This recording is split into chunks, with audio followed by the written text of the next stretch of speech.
British advanced pain clinic, నొప్పి మాయం, surgery దూరం. For appointments 9155515563. సాయి చంద్ గారు చనిపోయే నాటికి గిడ్డంగుల కార్పొరేషన్ చైర్మన్గా ఉన్నారు కదా. ఆ తర్వాత ఆ పోస్టు మీకు వచ్చింది. మళ్ళీ ఆ తర్వాత రాజకీయ పరిణామాలు మారిపోయాయి, మీరు దాన్ని వదిలేయాల్సి వచ్చింది. అంటే అప్పటిదాకా ఏదో ఒక ఆసరా దొరికిందిలే అనిపించింది. తీరా చూస్తే ఇటు రాష్ట్రంలో మీ బీఆర్ఎస్ పార్టీ కూడా లేకుండా పోయింది. మళ్ళీ ఆయన వెళ్ళిపోవడం మీకు ఎంత పెద్ద షాకో, ఇవన్నీ కూడా మిమ్మల్ని చాలా ఇబ్బందులకు గురి చేసే విషయాలే. వీటిని ఎలా తట్టుకున్నారు? ఒకటి సాయి ఇన్సిడెంట్ తర్వాత చాలామంది నా దగ్గరకు వచ్చి రేపు సోర్స్ ఏంది అన్నట్టు మాట్లాడుతూ ఉన్నారు. చాలామంది చుట్టాలు కావచ్చు, ఇంకొకరు. నాకేమనిపించిందంటే ఆ సందర్భంలో అసలు బతికే లేదంటే వీళ్ళు సోర్స్ గురించి ఆలోచిస్తున్నారేంది అంటే నేనున్న సిచ్యువేషన్ వేరు, నేనున్న మైండ్ సెట్ వేరు. దాంట్లో నేను నెక్స్ట్ ఏందని ఆలోచించే పరిస్థితిలో లేను. కానీ వాళ్ళు అది కాదు కదా, వాళ్ళు లైఫ్లో కొన్ని చూసుంటారు, విన్నుంటారు. వాళ్ళు నెక్స్ట్ ఏందని ఆలోచిస్తున్నారు నా చుట్టూ ఉన్నవాళ్ళు. కానీ నేను అటువంటి పరిస్థితులు లేను. అయితే నాకు ఇక్కడ ధైర్యంగా ఎంతో కొంత రూట్ వేసింది మాత్రం సాయి చేసిన శ్రమ, బీఆర్ఎస్ పార్టీ. నిజంగా చెప్పాలంటే కేసీఆర్ గారు నాకు ఇచ్చిన ధైర్యము ఈ రోజుకి కూడా నన్ను నడిపిస్తుంది. లేదు, రాజకీయంగా నేను స్టెప్ తీసుకునేటట్టు చేసింది, ప్రతి విషయాన్ని మాట్లాడేటట్టు చేస్తుంది అంటే మాత్రం బీఆర్ఎస్ పార్టీ, కేసీఆర్ గారు, హరీష్ రావు గారు, కేటీఆర్ గారు. అయితే ప్రతి ఒక్కరి లైఫ్లో, చాలామంది ఉమెన్ లైఫ్లో ఈ రకమైన సోర్సు ధైర్యం ఉండకపోవచ్చు. కానీ నాకు ఇప్పుడు కొన ప్రాణం ఉంటే ఎక్కడో ఒక చిన్న తాడు దొరికితే మనము ఎక్కగలుగుతాం అంటారు కదా, అలా నాకు ఒక రూట్ వేసింది అనుకోండి సాయి. లేదు, వాళ్ళు అలా రిసీవ్ చేసుకున్నారు అనుకోండి, అదైతే దొరికింది. అట్లనే నేను చైర్మన్గా బాధ్యత తీసుకోవడం అంటే, నేను డే 1 నుంచి సాయి చైర్మన్గా చేసింది చూశాను, పొలిటికల్ జర్నీ చూశాను. డే 1 నుంచి పొలిటికల్ జీరో నుంచి చూశాను పొలిటికల్ జర్నీ సాయి. ఎందుకంటే మూమెంట్ తర్వాతనే కదా రాజకీయంగా మలుపు తిప్పుకోవడం. అనేక విషయాలు ఇంట్లో డిస్కస్ చేయడము, చాలామంది రావడము, కలవడము. ఒక డాక్టర్ ఇంట్లో ఉంటే కొన్ని మెడిసిన్స్ గురించి వైఫ్కి తెలుస్తుంది ఆటోమేటిక్గా. ఒక టీచర్ ఇంట్లో ఉంటే ఆటోమేటిక్గా టీచర్ కొలీగ్స్ ఏర్పడిపోతారు. ఎట్ ది సేమ్ టైం ఒక పొలిటీషియన్ ఇంట్లో ఉన్నప్పుడు కూడా వాళ్ళ ఇంటి ఎన్విరాన్మెంట్ చుట్టూ కూడా ప్రజా సమస్యలు, ఏదో ఒక ఇష్యూ, ఎవరో ఒకరు రావడము, మాట్లాడడము, ఏం జరుగుతుంది, రాష్ట్ర దేశ రాజకీయాల గురించి ఖచ్చితంగా చర్చ జరుగుతుంది.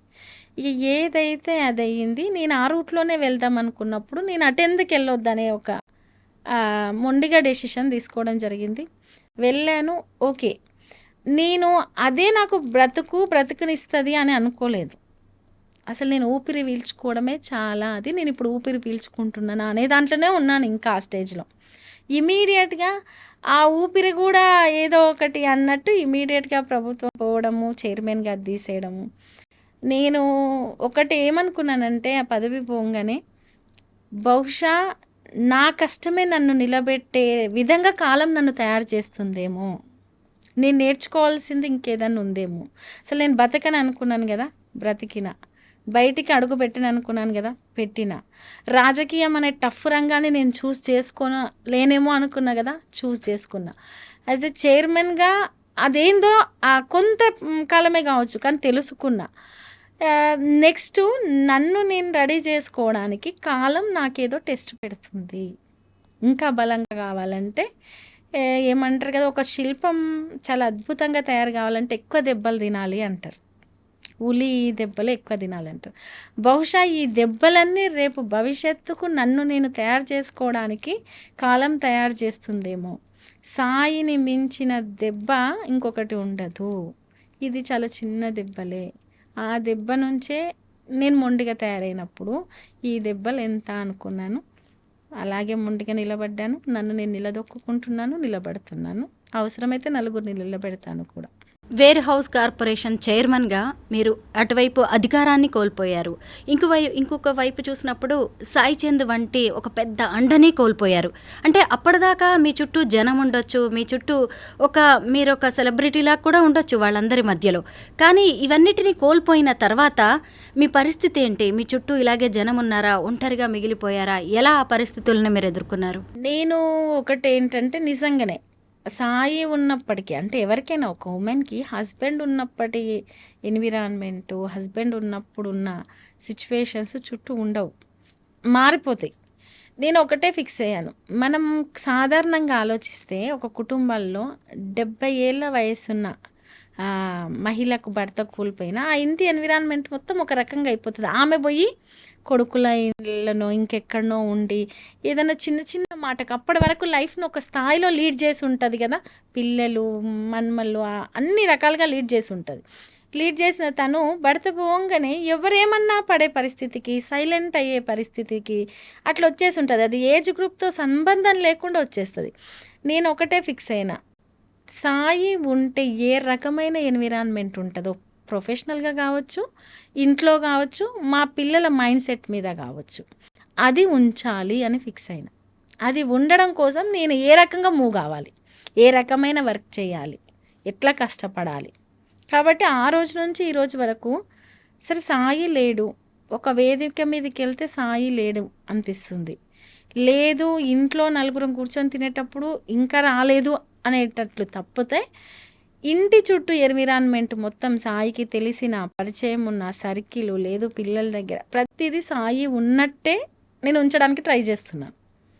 దానివల్ల ఏంటంటే నాకు కొంచెం కాన్ఫిడెంట్, నేను ఏదో ఒకటి చేస్తున్నాను, ఈయన ఉన్నట్టే చేస్తున్నాను, ఈయన చేసిన దాంట్లో కనీసం ఒక 30% అన్న చేయగలుగుతున్నాను అని. దానివల్ల ఆ లోటును భర్తీ చేయలేము, అది వేరే విషయం. కానీ నాకు రూట్ అనేది ఆ రూపంలోనే వెళ్తుంది. అంటే సాయి ఏదైతే వేసి పెట్టిండో ఆ రూట్లో మనిషి కనబడట్లేదు, కానీ నేను నడుస్తున్నా. సాయి చంద్ గారి ఆశయం ఏంటి? ఆయన లక్ష్య సాధనను మీరెలా సాధించబోతున్నారు? ఈరోజు కొత్తగా నేను చెప్పకపోయినా సొసైటీకి అందరికీ తెలుసు, సాయి ఉంటే ఇప్పటి వరకే అసెంబ్లీలో అడుగు పెట్టేవాళ్ళు లేదు, ఏదో ఒక ప్రజాప్రతినిధిగా మాత్రం ఖచ్చితంగా ఉండేవాడు. ఒక రేపు భవిష్యత్తుకు ఒక యంగ్ లీడర్గా మాత్రం ఒక మంచి, ముఖ్యంగా ఉమ్మడి పాలమూరు జిల్లాల్లో ఒక మంచి డైనమిక్ లీడర్గా మాత్రం ఉండేవాడు. నేను డే 1 రోజు బయటకు వచ్చినప్పటి నుంచి చెప్తున్నాను, ఒక కళాకారుడిగా సాయం చూశారు, ఒక చైర్మన్గా సాయం చూశారు. భవిష్యత్తులో ఇంకొక 10 ఏళ్ళు ఒక యంగ్ లీడర్గా ఉంటే సాయి ఎలా ఉండేవాడో కొంతమందికి మాత్రమే తెలుసు. అది నేను చేసి చూపిస్తాను, ఆ దిశగానే నేను వెళ్తున్నా అని చెప్పాను. ఖచ్చితంగా ఒక యంగ్ డైనమిక్ లీడర్గా సాయి ఎలా పనిచేసేవాడు అంటే చాలామంది అనుకోవచ్చు, ఎవరైనా చేస్తారు, పనిదేముందండి, అవకాశం వస్తే ఎవరైనా చేస్తారు. అవకాశాలు మనం ఎత్తుకుంటూ రావండి, అవకాశాలు మనం క్రియేట్ చేసుకోవాలి. అలాగే అనేక అవకాశాలను సాయి క్రియేట్ చేసుకుంటూ మెట్టు ఎక్కుకుంటూ వెళ్ళిండు. నాటే ఈజీ, తీసుకుపోయి ఎవరో అక్కడ కూర్చోబెట్టలేదు. అంత చిన్న ఏజ్లో కూడా అంత ఈజీగా కొన్ని ప్రాబ్లమ్స్ రావు, ఏదైనా అది వచ్చిందంటే కూడా చిన్న విషయం కాదు. కాబట్టి నేను ఆయన మెట్టు పేర్చుకుంటూ వెళ్ళిన దాన్ని రేపు నెక్స్ట్ జనరేషన్కి ఇంత అద్భుతంగా చేసి ఇక్కడ కుప్పకూలి పడిపోయింది అనే మాటను ఉంచదలుచుకోలే. అది తర్వాత నేను నిర్మించదలుచుకున్నా, ఖచ్చితంగా నిర్మిస్తా.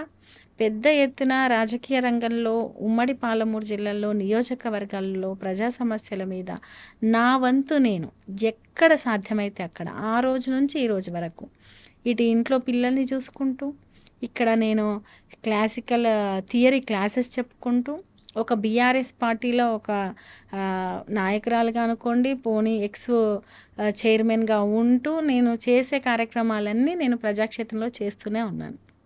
మీరు వెల్ ఎడ్యుకేటెడ్, పీజీ చేశారు, క్లాసికల్ డాన్సర్. సాయి చంద్ గారు ఉన్నన్ని రోజులు ఆయన వెనకే ఉండిపోయారు, ఓ హోమ్ మేకర్గా ఉన్నారు, ఆయనకి అండగా ఉన్నారు, ఆయన అవసరాలన్నీ చూసుకుంటూ ఉన్నారు.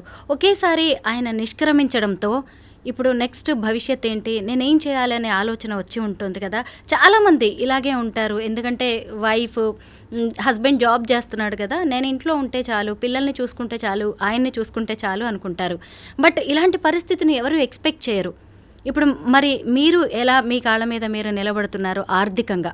ఒకటండి, ఉమెన్ ఎలా ఉంటామంటే అండి, ఒక చిన్న కోటికెళ్ళి షాపింగ్ చేద్దామంటే కూడా మీరు వస్తారా అని అడుగుతాం. సహజం అది.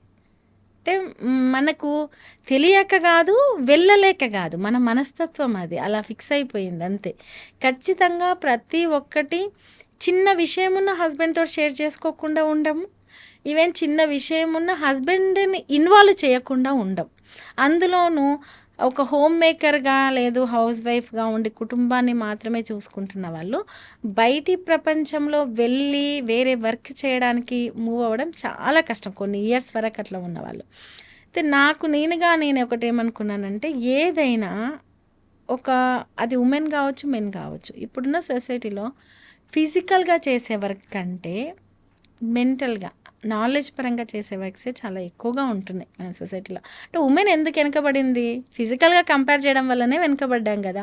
కాబట్టి అన్ని రంగాల్లో ఏదో ఒక దాంట్లో, ప్రతి ఒక్క దాంట్లో వాళ్ళ మార్క్ వేసుకుంటున్నప్పుడు నేనెందుకు వెళ్ళొద్దు, నేనెందుకు చేయొద్దు, ఇదెందుకు చేయొద్దు, దాన్ని ఎందుకు, ఇప్పుడు నాకు క్లాసికల్ ఫీల్డ్ టచ్ ఉంది, ఎందుకు స్టాప్ చేయాలి, ఎందుకు నాకు వీలైన క్లాసెస్ చెప్పొద్దు. ఇప్పుడు పొలిటికల్గా నాకు సాయి వల్ల నాకు కొంత నాలెడ్జ్ వచ్చింది, పోనీ సహజంగానే మనకు నాలెడ్జ్ ఉండదని కాదు, ఉంటుంది, ఆ ఫీల్డ్లో ఉన్నందుకు కొంత వచ్చింది, మనం ఎందుకు మూవ్ కావద్దు అనేది ఒకటి. రెండవది, చాలా కష్టం అనిపిస్తుంది ఈడ కూర్చొని మనం సింపుల్గా మైక్ల ముందు మాట్లాడుకున్నంత సులభంగా లైఫ్ ఉండదు, చాలా కష్టం. ఒక దగ్గరికి వెళ్తుంటే మనకి ఒక ఫ్రెండ్ ఉంటేనో కలిసి వెళ్తాం, ఒక అబ్బాయి అయినా సింగిల్గా పొమ్మనండి పోడు, వస్తావారా కలిసిపోదాం అని ఎవరికో ఒకరికి కాల్ చేస్తుంటాడు. సింగిల్ ఇప్పుడు అదే హస్బెండ్ లేకుండా ఉమెన్ తోడుకొకరిని కూడా అంత కంఫర్ట్గా రమ్మని పిలవలేదు. ఎవరి జీవితాలు వాళ్ళవి, నా అవసరం కోసం రమ్మంటున్నామనేమో అనుకుంటారేమో అని అట్లా అనేక రకాల ఇబ్బంది పడుతుంటుంది. లేదు ఫైనాన్షియల్గా ఎవరి మీద ఆధారపడ్డ ఎవరేమనుకుంటారో అన్న బాధ, భయము అన్నీ ఉంటాయి.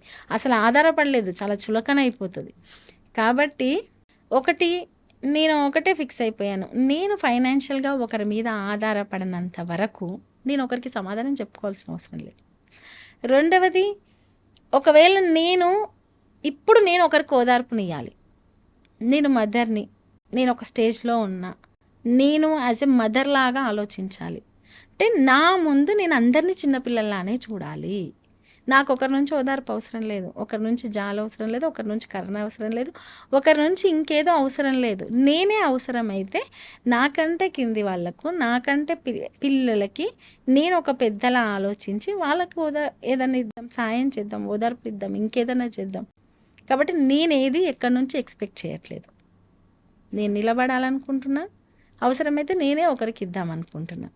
అటువంటప్పుడు నన్ను నేను ఇంతకు ముందున్న మైండ్ సెట్కు డిఫరెంట్గా తయారు చేసుకోవాలంటే ఏం చేయాలి? ఫస్ట్ నేను ఖాళీగా ఉండొద్దు అంటే పనిలో ఉండాలి. పోనీ పని లేదంటే పనిని క్రియేట్ చేసుకోవాలి.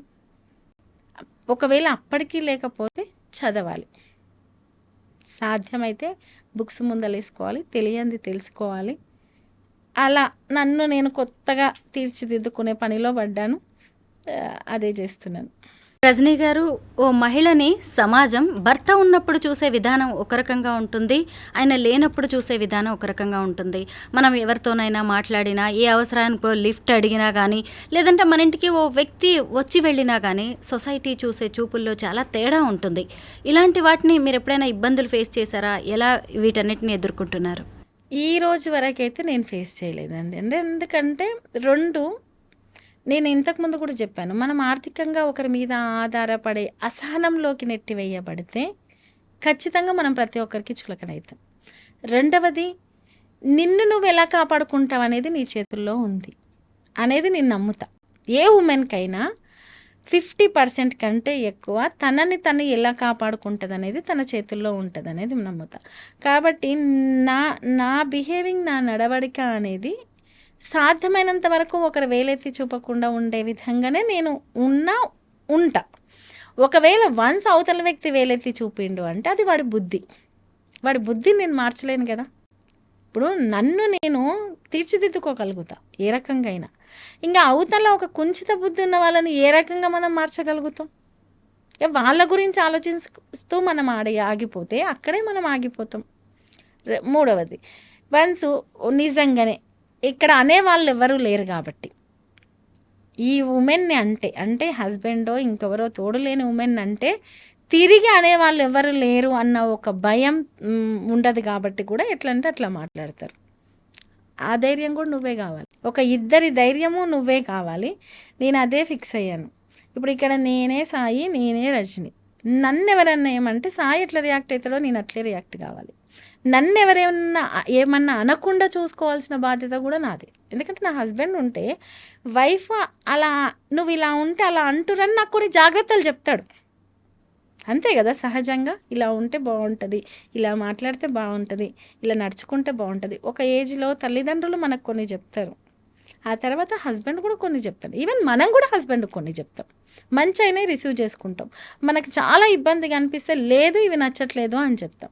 అట్ ది సేమ్ టైం నేను ఆ పని చేస్తుంటే నా హస్బెండ్ ఆ పనిలో నన్ను ఎలా చూస్తుండే, నేను మంచిగానే బాధ్యతగానే ఉంటున్నానా, లేదు ఏమన్నా పిచ్చిగా ప్రవర్తిస్తున్నానా ఏంది అనేది నన్ను నేనే ఒకసారి రెక్టిఫై చేసుకుంటా. కాకపోతే సొసైటీలో మాత్రం అనేవాళ్ళు ఎప్పుడైనా ఉంటారు, అది ఎక్కడైనా ఉంటారు. మ్యారేజ్ అయిన వాళ్ళను అంటారు, అనని వాళ్ళని అంటున్నారు, ఇప్పుడు చిన్న పిల్లల్ని అంటున్నారు. ఒక చిన్న మంచి మోటివేషనల్ వీడియో పెట్టినా కూడా అంటున్నారు కింద కామెంట్స్. కాబట్టి ఆ టైప్ ఆఫ్ మైండ్ సెట్ అనేది క్రియేట్ అయిపోయింది. వాళ్ళ గురించి ఆలోచిస్తూ మీరు ఆగిపోవద్దు అనేది నేను. అలా అని ఎవరేమన్నానని మా ఇష్టం వచ్చింది చేసుకుంటాము అని అంటే మనకు బాధ్యత ఉండాలి. బాధ్యత గల వ్యక్తులుగా బయటకు వచ్చినాం కాబట్టి ఇష్టం వచ్చింది చేసే అదిగా ప్రవర్తించడం నేను ఏ రోజు ప్రవర్తించలేదు, నేనైతే అలా ప్రవర్తించాను. సాయి చంద్ గారు మీ పాపని వాళ్ళ అమ్మలా ఉంటుందని చాలా ప్రేమించేవాళ్ళు కదా. పిల్లలకు కూడా అసలు తల్లిదండ్రులు ఇద్దరూ కావాలి, వాళ్ళతో ఎంతో అటాచ్మెంట్ ఉంటుంది. ఇప్పుడు మీరు అసలు సింగిల్ పేరెంట్గా పిల్లలిద్దరిని ఎలా పెంచుతున్నారు? ఇంకొక వైపు చూస్తే పాలిటిక్స్లో కూడా మీరు కొంత యాక్టివ్గా కనిపిస్తూనే ఉన్నారు. ఎలా మేనేజ్ చేస్తున్నారు? ఇప్పుడు నాకు రెండే అండి, ఒకటి పొలిటికల్గా నా జర్నీ, రెండు నా పిల్లలు. ఇదే నా ప్రపంచం. సో నాకు దొరికిన టైము నేను ఆ పొలిటికల్గా మూవ్ అయ్యే ప్రోగ్రామ్స్ కావచ్చు, డిఫరెంట్ యాక్టివిటీస్కి ఏవైనా స్పెండ్ చేయడం, రెండు నా పిల్లలతో స్పెండ్ చేయడం. నేను ఖచ్చితంగా డేలో వాళ్ళు ఏం చేసిర్రు, స్కూల్లో ఏం జరిగింది, వాళ్ళు ఫుడ్ ఎట్లా తిన్నారు, ప్రతిదీ నేను ఖచ్చితంగా తెలుసుకుంటా. పడుకునేటప్పుడు వాళ్ళతో నేను కొద్దిసేపు స్పెండ్ చేస్తా, మాట్లాడతా, ఏంటి ఏ రకమైన షేరింగ్ అనేది. వన్స్ వాళ్ళు ఎక్కడన్నా ఎవరినన్నా పేరెంట్స్ని చూసి ఫీల్ అవుతుంటే, అంటే మా ఫాదర్ రాలేదని అటువంటిది అంటే నేను ఓవర్కమ్ చేయడానికి అది చేస్తాను. పిల్లలకి ఎట్లుంటుందంటే వాళ్ళతో ఎక్కువ ఆడుకుంటే వాళ్ళు డైవర్ట్ అయిపోతుంటారు, వాళ్ళతో ఎక్కువ స్పెండ్ చేస్తే వాళ్ళు డైవర్ట్ అయిపోతుంటారు. అట్లాంటి ఫాదర్ అనే ఎమోషన్ నుంచి డైవర్ట్ అవుతారు అనేది కాదు, ఆ టైంకి కొంచెం సైకలాజికల్గా ఫీల్ కాకుండా ఉంటారు కాబట్టి వాళ్ళతో స్పెండ్ చేస్తారు. రెండవది, ఎప్పుడు కానీ పిల్లలకి ఒక ఫాదర్ లేకపోతేనే, ఒక మదర్ లేకపోతేనే చిన్న చిన్న సంతోషాల కంటే అతిపెద్ద సంతోషం వాళ్ళ కెరీర్, వాళ్ళ స్టడీ, అవి మిస్ అయినాయి అనుకోండి. మా ఫాదర్ లేకపోవడం వల్లనే మా జీవితాలు ఇట్లయినాయి, మా మదర్ లేకపోవడం వల్లనే మా జీవితాలు. మనం చాలామంది జీవితాల్లో వింటుంటాం, మా నాన్న ఉండుంటేనా అసలు మా లైఫ్ ఇట్లా ఉండకుంటుండే, మా అమ్మ ఉండుంటారా మన లైఫ్ ఇట్లా ఉండకుంటుండే అని షేర్ చేసుకునే చాలామంది పిల్లల్ని వింటుంటాం. నేను ఒకటే అనుకున్నా, మా పిల్లల లైఫ్లో మా నాన్న ఉండుంటే మా లైఫ్ ఉంటుండే అనే వర్డ్ రావద్దని నేను ఫిక్స్ అవుతున్నా. మా నాన్న ఉండుంటే కాదు, మీ నాన్న ఉన్నాడు, మీ నాన్న నాతోడు చేపిస్తున్నాడు, మీ నాన్న చేయాల్సినవన్నీ నేను చేస్తా అనేది నేను ఫిక్స్ అయినా. సో ఖచ్చితంగా తండ్రిగా లేదు తల్లిగా చిన్న చిన్న సంతోషాలలో మిస్ కావడం ఒక ఎమోషన్, వాళ్ళ జీవితాలనే మిస్ కావడం ఒక్కటి. కాబట్టి ఈ చిన్న చిన్న సంతోషాలనే నేను ఎలాగో తిరిగి తెచ్చేయాలి. అందరం కలిసి ఉండడం, కలిసి తినడము. ఇక ఫాదర్ అంటే ఎట్లుంటారో ఇంకా కొత్తగా చెప్పాల్సిన అవసరం లేదు, అది నేను ఎట్లాగో తెచ్చేయలేను. కాబట్టి వాళ్ళ లైఫ్ ఏదో, వాళ్ళ స్టడీ, వాళ్ళ కెరీరు, వాళ్ళు అనుకున్నది, వాళ్ళ ఫాదర్ ఉంటే వాళ్ళు ఏ స్థాయిలో అచీవ్ అయ్యేవాళ్ళు, అది మాత్రం నేను తెచ్చేయగలను, ఖచ్చితంగా నేను తెచ్చిస్తాను. మీరు సాయి చందు గారిని కోల్పోయిన రోజు కావచ్చు, ఆ తర్వాత మీరు గిడ్డంగుల కార్పొరేషన్ చైర్మన్గా మీరు ఆ చైర్లో కూర్చుంటున్నప్పుడు కావచ్చు, మేమున్నామంటూ కవిత గారు మీకు ఎంతో భరోసా ఇచ్చారు. ఆ తర్వాత ఆమె జీవితం కూడా ఒక రకంగా ఒకేసారి మారిపోయింది. జైలుకి వెళ్ళొచ్చిన తర్వాత ఆవిడని మీరేమన్నా కలిసారా? కలిశానండి. కవితక్కని జైలుకి వెళ్ళొచ్చిన తర్వాత కలిశాను. ఒకేసారి మారిపోయిందని ఏం లేదు. రాజకీయాల్లో ఒడిదుడుకులనేవి సహజం అండి. అందులోనూ చాలా పవర్‌ఫుల్‌గా ఉండే పొలిటీషియన్స్‌కి ఇంకా నిజంగా చెప్పాలంటే ఇంకా చాలా స్ట్రగుల్స్ ఎదురైతాయి. అలాగే కవితక్క గారి లైఫ్‌లో కూడా ఒక స్ట్రగుల్ ఎదురైంది. దాన్ని తను ఓవర్‌కమ్ చేసింది. మళ్ళీ వచ్చారు. రేపు పబ్లిక్‌లో ఖచ్చితంగా ఉంటారు. ప్రతి విషయం మీద కొట్లాడతారు. కాకపోతే ఒక వుమెన్‌గా ఆ స్టేజ్ అనేది చాలా స్ట్రగుల్. ఈ మధ్య మీరు కేసీఆర్ గారిని కూడా కలిసినట్టున్నారు కదా పిల్లలతో కలిసి. ఏమన్నారు ఆయన? ఎందుకు ప్రత్యేక కారణం ఏమైనా ఉందా? మా బాబు బర్త్‌డే ఉండే అండి. పుట్టినరోజు సందర్భంగా వెళ్ళడం జరిగింది. కలవడం జరిగింది. సహజంగా అంటే నేను బీఆర్ఎస్ పార్టీలో ఉన్నాను కాబట్టి నాకు వీలైనప్పుడల్లా లేదు పార్టీకి సంబంధించిన ఏదన్నా ఉన్నప్పుడు కూడా నేను సార్‌ని కలుస్తాను రెగ్యులర్‌గా. ఫామ్ హౌస్‌కే వెళ్ళి కలిసారు. అవునండి. అయితే తెలంగాణలో రాజకీయ పరిస్థితులు, పరిణామాలు అన్నీ ఒక్కసారిగా మారిపోయాయి. ఇప్పుడు కాంగ్రెస్ ప్రభుత్వ పాలన నడుస్తోంది. మరి బాపు ఇప్పటికీ సైలెంట్గా ఉన్నారు. ఇటు చూస్తే ఒంటి పోరాటం చేస్తున్నారు మన కేటీఆర్ గారు. ఏమనిపిస్తుంది ఈ రాజకీయ పరిణామాలను చూస్తుంటే మీకు? ఒకటండి, ఈరోజు నేను బీఆర్ఎస్ పార్టీ నాయకురాలిగానో ఇంకేదో మాజీ చైర్మన్గానో చెప్పడం కాదు. ప్రజలలోకి వెళ్తే ప్రజలు చెప్తారు. ఏ ఒక్క వర్గానికి సంబంధించిన ప్రజలు కూడా సంతృప్తిగా ఉన్నట్టు ఈరోజు మనం చూడట్లేదు.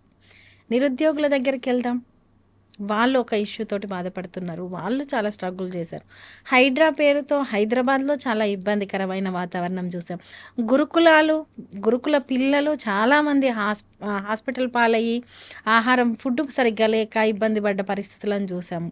పోనీ ఇప్పుడు ఫార్మాసిటీ కోసం మన కొడంగల్లో సొంత నియోజకవర్గంలో రేవంత్ రెడ్డి గారి సొంత నియోజకవర్గంలో రైతులు తిరగబడుతున్న పరిస్థితులు చూసాం. రైతు బంధు రాకుండా పెట్టుబడి సాయం అందకుండా ఇబ్బంది పడ్డ పరిస్థితిని చూసాం. ఈరోజు కొనుగోలు కేంద్రాలను ఓపెన్ చేసి ఫోటోలు దిగి అధికారికంగా అసలు ఎన్ని కొన్నారు, ఏంది, అసలు వరి ధాన్యం ఎందుకు ఇంకా కుప్పలుగా కొనకుండా ఉన్న పరిస్థితులను చూస్తున్నాం మనం. పత్తికి గిట్టుబాటు ధర లేని పరిస్థితిని చూస్తున్నాం. అంటే ఏ వర్గానికి సంబంధించిన ప్రజలు సంతృప్తిగా ఉన్నారు? వాళ్ళు చెప్పిన ఏ హామీలు నెరవేరినాయి? ఎంతసేపు మహారాష్ట్రకెళ్ళో ఇంకో దగ్గరికెళ్ళో మేము అది చేసినాం ఇది చేసినాం అని చెప్పేసి అబద్ధాలు చెప్పడం తప్పితే ఇక్కడ తెలంగాణ ప్రజలకు వచ్చి చెప్పమనండి ధైర్యంగా మేము ఇది చేసాం, మేము ఈ 11 నెలల కాలంలో ఈ ఒక్క పథకాన్ని, లేకపోతే ఒక ఉచిత బస్సును పక్కకు పెట్టేసేయండి, ఏ ఒక్క పథకమైనా లేదు, ఏ ఒక్క అభివృద్ధి అయినా, ఏ ఒక్క సంక్షేమమైనా ఏది చేశారు అనేది వాళ్ళ ప్రజాప్రతినిధులను పబ్లిక్లోకి వచ్చి చెప్పమండి వితౌట్ సెక్యూరిటీ. కాబట్టి రాష్ట్రంలో ఈరోజు ఏ వర్గాలు సంతృప్తిగా ఉన్న పరిస్థితిని మనం చూడట్లేదు. కేసీఆర్ గారు పెద్దరికంగా పనిచేశారు. రేవంత్ రెడ్డి గారు పెత్తనంతో పనిచేస్తున్నారు.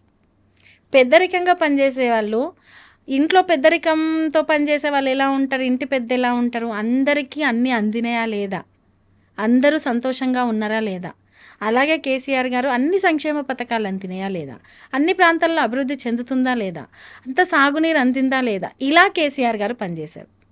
అదే రేవంత్ రెడ్డి గారు నేను పెత్తనం చెలాయించి పని చేపిస్తా అంటున్నారు. ప్రజలకు కావాల్సింది పెత్తనం చెలాయించే లీడర్ కాదు, పెద్దరికం చేసే లీడర్. కాబట్టి ఖచ్చితంగా వ్యత్యాసం ఉంది, అది ప్రజలు చూస్తున్నారు. రజనీ గారు, మరి రాష్ట్రంలో ఇన్ని ప్రజా సమస్యలు ఉన్నాయి, మరి కాంగ్రెస్ ప్రభుత్వ పాలన కూడా సరిగ్గా లేదు, గాడి తప్పిందని మీరు అంటున్నారు. ఇన్ని జరుగుతున్నా ఇంకా మాజీ సీఎం, ఉద్యమ నాయకుడు, తెలంగాణ బాపు ఇంకా ఎందుకు ఫామ్ హౌస్కే పరిమితం అవుతున్నారు? ఎందుకు వచ్చేసి తన స్కెచ్ ఏంటో బయటికి చెప్పట్లేదు? ప్రజలకు అండగా ఎందుకు నిలవట్లేదు? ఒకటండి, కేసీఆర్ గారు వచ్చి బయటకు వచ్చి గట్టిగా అరిస్తేనో, ఇంకేదో మాట్లాడితేనో, ఇంకేదో చెప్తేనే ప్రజల్లో పనిచేసినట్టు కాదు. కేసీఆర్ గారు ఇంతకుముందు కూడా చెప్పారు, బీఆర్ఎస్ పార్టీ ఒక ఇన్స్టిట్యూషన్, నేను 100 మంది నాయకుల్ని 100 మంది కార్యకర్తల్ని తయారు చేశానని చెప్పేసి. ఈరోజు కేటీఆర్ గారు క్వశ్చన్ చేస్తే అది కేసీఆర్ గారు అంటే పార్టీ క్వశ్చన్ చేసినట్టే కదా, హరీష్ రావు గారు క్వశ్చన్ చేస్తే పార్టీ క్వశ్చన్ చేసినట్టే కదా. కాబట్టి కేసీఆర్ గారు, నేను ఇంతకుముందే చెప్పాను, పెద్దరికంతో వ్యవహరించే మనిషి, మీలా ప్రవర్తించే వ్యక్తి కాదు. అరే సంవత్సర కాలం అవుతుంది, మీరు ఏం చేస్తారు, ఏం మంచి పని చేస్తారు అని ఎదురు చూస్తున్నారు. ప్రజలకు మీరు ఏదో ఒకటి మంచి చేయండి, నేను మిమ్మల్ని ఏం అనట్లేదు, మీరు మంచి చేయాలని నేను కోరుతున్నాను అని చెప్తున్నారు.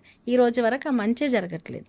చూస్తున్నాం మేము కూడా క్వశ్చన్ చేయాలని, మిమ్మల్ని ఏదో నిందించాలని, మిమ్మల్ని ఏదో చేయాలని రావట్లేదు. ప్రజలు వస్తున్నారు, ప్రజల తరపున కొట్లాడుతున్నాం. ఎందుకు ప్రజల తరపున అంటే ప్రతిపక్ష హోదాలనే కాదు, తెలంగాణను సాధించిన పార్టీ, 10 ఏళ్ల పాటు అభివృద్ధి చేసిన పార్టీ, ప్రతి రంగంలో చాలా మెరుగ్గా పనిచేసిన పార్టీ. మరి ఈరోజు తెలంగాణ ఇటువంటి పరిస్థితులు ఉంటే, ప్రజలు ఇబ్బందులు పడుతుంటే క్వశ్చన్ చేయాల్సిన బాధ్యత ఉంది కాబట్టి క్వశ్చన్ చేస్తున్నాం. మరి మీరు అన్నట్టు కేసీఆర్ గారు అంటే, కేసీఆర్ గారికి అన్నిటి మీద నాట్ ఓన్లీ వ్యవస్థలు, రాజకీయం మీద కూడా అనేక అవగాహన ఉంది కదండి. మిమ్మల్ని పనిచేయమంటున్నారు, మీరు చెయ్యండి. ఇప్పుడు కేసీఆర్ గారు అడగకపోతే ఎందుకు అడగట్లేదు అంటారు, అడిగితే అప్పుడే ఎందుకు అడుగుతావు అంటున్నారు. అంతే కదా. ఇప్పుడు మీకు అడగొద్దా మీరు క్లారిటీగా చెప్పండి. అడగమంటే కేసీఆర్ గారు అడిగితే ఇంకా మీకు నిజంగా చెప్పాలంటే పుట్టగతులు ఉండవు. కేసీఆర్ గారు అడగకపోతే మీ పరిస్థితి ఇట్లుంది. ఇంకా మీరు ఏదైనా చేస్తారేమో అని మేము ఎదురు చూస్తున్నాం. రజనీ గారు, మీ ఫైనల్ లక్ష్యం ఏంటండి? మీరు ఏం కావాలనుకుంటున్నారు? ఒక ఎమ్మెల్యేనా, ఎంపీనా, మినిస్టర్గా మిమ్మల్ని మీరు చూసుకోవాలనుకుంటున్నారు? నన్ను నేను చూసుకోవాలనుకోవట్లేదండి. ఏ రోజు కూడా నేను ఖచ్చితంగా చట్టసభలో అడుగు పెడతాను, అది నా అంతిమ లక్ష్యం. ఒకటి. రెండవది, నేను సాయిని బతికించాలనుకుంటున్నానండి. ఆయన ఆలోచనని నేను బతికించాలనుకుంటున్నా. సరే, ఆయన ఆలోచనని బతికియడంతో పాటు ఒక భిన్నమైన రాజకీయ కోణంలో, ఒక భిన్న పరిస్థితుల్లో బయటికి వచ్చి నేనేం చేయగలనో నిరూపించదలుచుకున్నా. కాబట్టి ఖచ్చితంగా నేను చట్టసభల్లో అడుగు పెట్టాలనేదే నా ఆశయం. అదే దిశగా నేను అడుగులేస్తున్నాను. కంగ్రాచులేషన్స్. ముందుగానే ఆల్ ద బెస్ట్ రజనీ గారు. మిమ్మల్ని చట్టసభల్లో చూడాలని మేము ఖచ్చితంగా కోరుకుంటున్నాం. మిమ్మల్ని అసెంబ్లీలోనో లేదంటే పార్లమెంట్లోనో రోజులు కాలచక్రం తొందరగానే తిరిగి వస్తుంది. మీరు ఉన్నత స్థానంలో ఉంటారు అని మాకైతే ఆ నమ్మకం ఉంది. థ్యాంక్ యూ రజనీ గారు. మంచిదండి.